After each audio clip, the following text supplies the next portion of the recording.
Ada undang-undang lama yang wujud bukan sebab manusia baik, tapi sebab manusia terlalu kejam sampai terpaksa dihalang. Selamat datang ke Studio Dua Garis. Hari ini saya Sena dan kawan baik saya, Raka, akan bercerita satu cerita atau fakta hari ini. Saya tahu anda tak sabar untuk dengar cerita, jadi marilah saya bagi Raka untuk bercerita untuk anda semua. Kita selalu anggap undang-undang dicipta untuk jaga keadilan. Tapi dalam sejarah, banyak undang-undang wujud sebab satu sebab yang lebih gelap.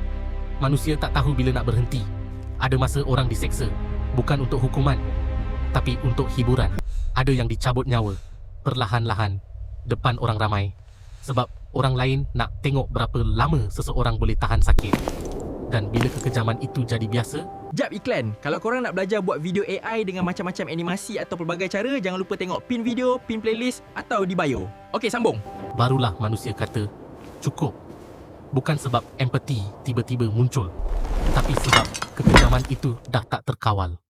Undang-undang pun dicipta bukan untuk jadi mulia, tapi untuk tarik brek pada sifat paling gelap manusia. Yang menakutkan bukan undang-undang lama itu kejam. Yang menakutkan ialah hakikat bahawa tanpa undang-undang, manusia memang ke arah kejam. Bila tiada had, kita tolak sejauh yang boleh. Dan setiap kali kau jumpa undang-undang pelik dalam sejarah, ingat satu benda. Ia bukan dicipta sebab manusia beradab. Ia dicipta sebab sebelum itu, manusia lebih teruk. Jadi bila orang kata, manusia sekarang makin teruk, sejarah cuma senyum-senyap. Sebab dari dulu lagi manusia cuma jadi baik bila dipaksa ada had. Yang pelik tu bukan dunia, kita. Dalam video tadi, kita dapat tambah satu ilmu untuk hari ini. Kalau korang rasa video tu bermanfaat, sila follow dan komen untuk konten yang seterusnya. Bye!